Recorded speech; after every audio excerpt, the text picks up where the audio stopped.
Can I actually pull off being a remote software developer and live on the road for a whole month? Can I actually pull off being a remote software developer and live on the road for a whole month? I've been on the road for a while now. But let's be real, it's not all rainbows and unicorns.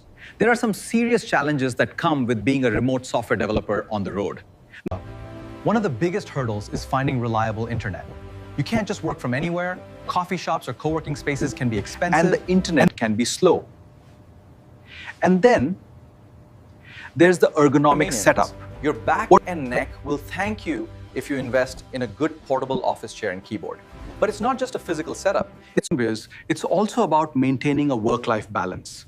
When your work and personal life are in the same space, it can get blurry. I've struggled with this myself, working long hours in cramped spaces, feeling like I'm always on the clock. And then there's the isolation. You can feel disconnected from friends, family, and community. It's easy to get caught up in the romanticism of being a nomad. But the fantasy of working from anywhere rarely shows the late nights, the isolation, or the intense pressure to perform.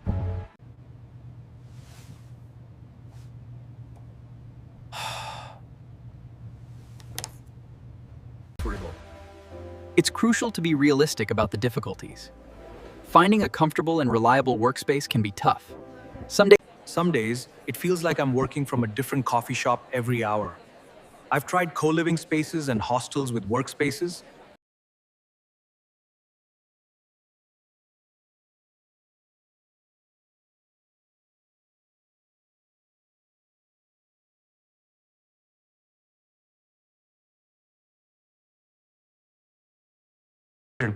But sometimes the internet just isn't good enough.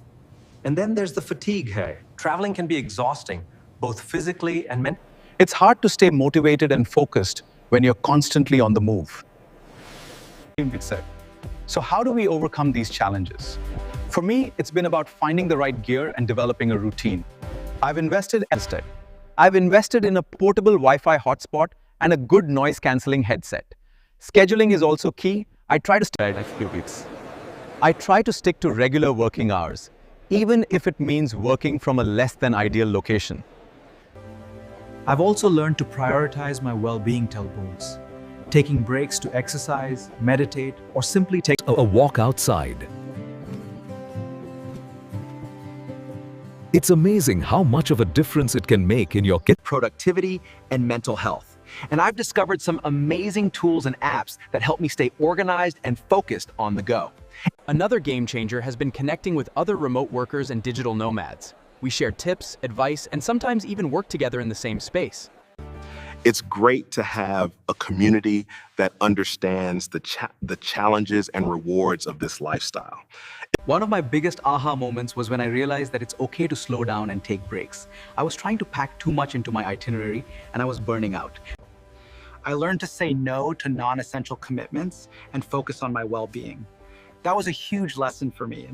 It's not about being constantly productive, it's about being sustainable. I learned to say no to non-essential commitments and focus on my well-being. That was a huge lesson for me. It's not about being constantly productive, it's about being sustainable. In the end, being a remote software developer on the road is viable, but it requires preparation and adaptability. It's not for everyone, and that's okay. But if you're willing to put in the effort, it can be an incredibly rewarding experience. So, if you're a fellow remote worker or digital nomad, I'd love to hear about your experiences and tips in the comments.